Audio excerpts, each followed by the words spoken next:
This is Dr. Bernard Cohen, pediatric dermatologist. You can call me Buddy, Dr. Buddy.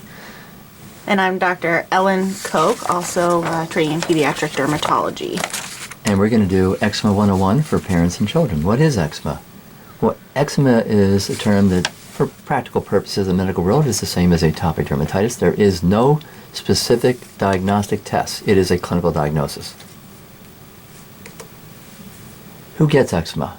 20 to 25% of children will develop eczema by their 5th birthday in industrialized countries, which includes the United States. 3 to 5% of children in less developed countries. It's much more common in families with other affected members. It's less common in families with furry pets, particularly in the first year of life, and it may be less common in breastfed infants who are breastfed exclusively for the first 6 months of life. Triggering factors in patients who are genetically predisposed, certain foods, environmental allergens, irritants, infections may trigger inflammatory mediators, which cause the release of certain cytokines or chemicals which make people itch. They cause inflammation, which results in itching.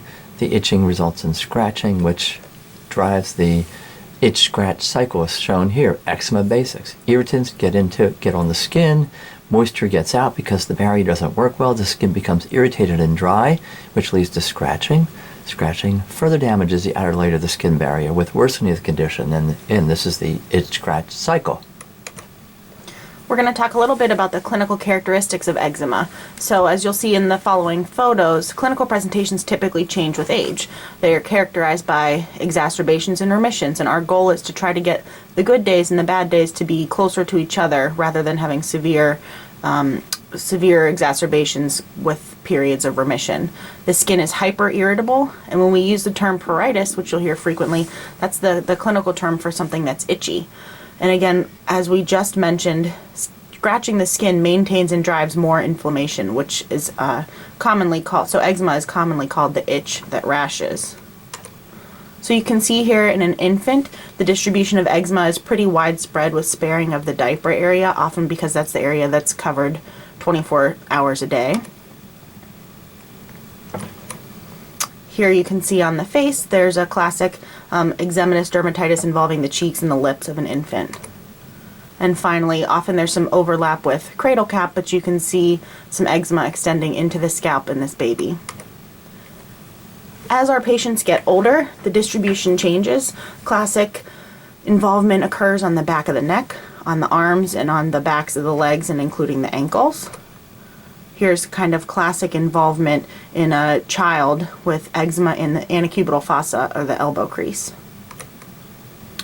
This is also a classic location with eczema on the backs of the legs and on the ankles and tops of the feet.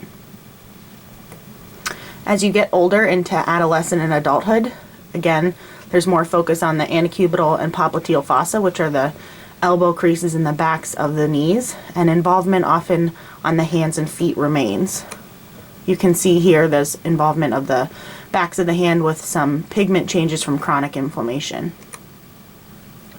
Well, what makes eczema worse? Clearly, anxiety and stress can drive it, extremes of temperature and humidity, irritants, detergents, solvents, rough materials in clothing, increased perspiration, contact or inhaled antigens, and probably less often food. I mean, there's a major social impact of eczema on the family, on school life, on sleep in children and the family. Certainly there are alterations in behavior in this chronic disease. It can certainly have an impact on relationships with friends and an impact on daily activities, including sports activities in children. We're going to focus the remainder of the talk on treatment, and this involves both behavior modification and family counseling as well as medical therapy. So why do we focus today on behavior modification? Well, for a couple of reasons. One, this undesired behavior such as scratching is hard to ignore. The scratching leads to wounds from the scratching, concerns about infection, and patient complains of discomfort from being itchy. Oftentimes, when parents are trying to do the right thing and help with the scratching, they inadvertently reinforce the undesirable behavior. Meaning when you say things like, stop scratching, you shouldn't do that, it brings attention to the negative behavior. And these are often ineffective, and not because of the parents not wanting to help out, but repeating commands we have found has not helped with this scratching cycle. And following medical recommendations is hard. So we want to not only take into consideration things that are going to help children stop scratching, but also keep up with their medical therapies. Some of these behavior modification strategies that you might employ include strategic attention, which is distraction or redirection from the scratching. So having children do something else with their hands, sitting on their hands, playing a video game. The point and a token system, and this is often best used to improve medication adherence. So if the child allows the parent to put on their ointment or their medication, they can get points or tokens if they ask for moisturizer, things like that. Again, habit reversal training, so oftentimes the scratching becomes part of the habit. So having different strategic attention ways to get you away from scratching helps. And finally, differential reinforcement of incompatible behaviors. So again, taking this will eventually increase positive habits and reduce inadvertent reinforcement, which is something like stop scratching. So for example, if you have a child that's scratching, instead of saying stop scratching, you take their hands and put them towards a positive habit, maybe coloring or drawing. For older children and teens, we can often employ some higher level behavior modifications, such as stress reduction, deep breathing, visualization and muscle relaxation, and also cognitive behavioral therapy. One of the books that we tend to recommend frequently is called Eczema Free for Life, which is a helpful book for parents that talks about methods at work from a dermatologist standpoint, and this includes behavior modification. Okay, in a child who's doing well, moisturize, moisturize, moisturize. We're going to talk about these down the road too. Avoid irritants and allergens, and use topical steroids as needed. During a flare, again, moisturize, moisturize, moisturize with bland ions 3 to 5 times a day to hot spots or the entire skin surface. Apply immediately after bathing or swimming. We use topical corticosteroids judiciously. We may use non-topical steroids or non-steroid anti-inflammatory drugs. We're going to discuss in a little bit: soak and smear, bleach baths, and antibiotics. So topical corticosteroids. When the skin is rough, red, and itchy, the skin responds generally quite well to the use of topical steroids, typically in an ointment-based vehicle, and there's really no evidence that it works better than if you apply it twice a day, and you can decrease toxicity with the same approach to management. When they're applied immediately after lukewarm water or a bath, they tend to work best. They should be covered with a thick layer of moisturizer, such as Vaseline or Aquaphor or similar products, and they can certainly be used with the soak and smear technique. Topical calcineurin inhibitors would include 2 agents which are non-steroids. They're not associated with the complications that you see with steroids. There is a black box warning, so they need to be used judiciously, but they can be used in areas where we'd like to avoid steroids, so sensitive areas such as the face, the armpits, the groin, the breasts. They do work well, but maybe not as quickly as steroids, so parents need to be instructed appropriately. They may burn initially, especially if areas are cracked and fissured, but they can be used occasionally in combination with topical steroids to minimize this initial burn. And they do not cause the complications that you see with topical steroids, such as thinning of the skin or stretch marks. The soak and smear.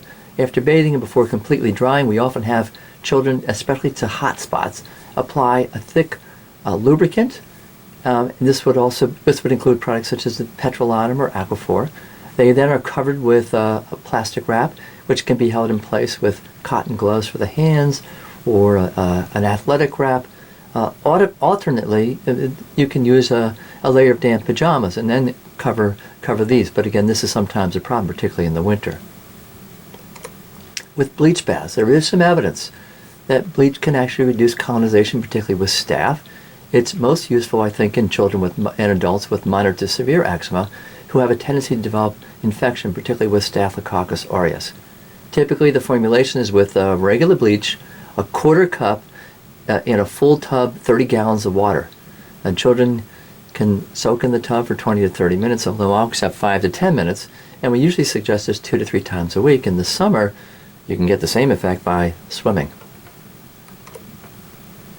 For areas which show signs of secondary infection, such as yellow crusted areas of skin or pus drainage, you can use, if it's localized, a topical antibiotic such as mupirocin or Bactroban 2 to 3 times a day.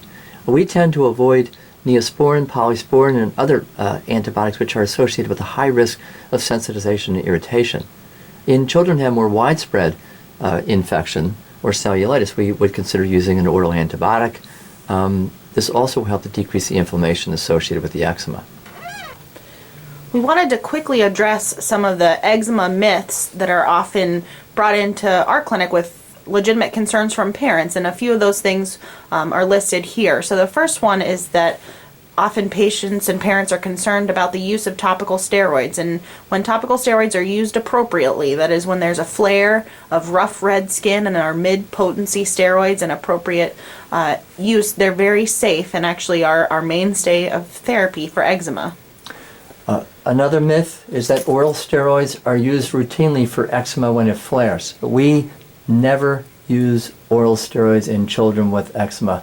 The problem is that, yes, they may get better, but as soon as they come off, they tend to rebound, and this can be extremely difficult to manage. We would rather go with aggressive topical steroids and all the other things that we've discussed. Occasionally, we will use some systemic or oral medications, but not systemic corticosteroids. So they should be avoided, and they shouldn't be given by physicians in the emergency room or outside physician offices. So again, oral steroids should not be used for eczema flares. There's a small subset of patients with atopic dermatitis or eczema that could possibly be linked to allergies, and in those patients, they're young patients with severe eczema that are not responding to our classic regimen treatment from an eczema standpoint. On top of that, occasionally we know that patients with eczema often have allergies and asthma, and I'm talking about seasonal allergies here, and generally eczema is the first thing to appear in that triad. So again, while they may have some seasonal allergies, it's very few patients that we need to really think about avoiding certain foods or milk or dairy, and that's a very rare subset of patients.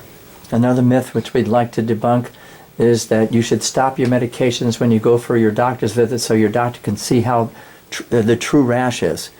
We'd like to see you when you're doing everything that you can do safely and effectively, because under those circumstances, if you're not better, then we need to change your regimen. So do not stop your medications. Use what you need to use when you need to use it, and we can get input in terms of alterations in the treatment regimen as we see you see your child responding to treatment. And finally, we often get asked if the children need to get blood work done. And again, eczema is a clinical diagnosis, and this is something that we see day in and day out and diagnose based on appearance and distribution and history. So it's very rare that we need to get any blood work in a growing and thriving baby. So, in summary, eczema is a very common disease, and we like to focus all of our energy on education at this time towards what the patients can present clinically and how to treat them. the symptoms are very difficult to tolerate, not just for the child, but for the entire family. For these reasons, we often employ behavioral approaches that are useful and effective. Family education is critical because family is part of the process. And finally, when used appropriately, our medical treatments are effective and safe.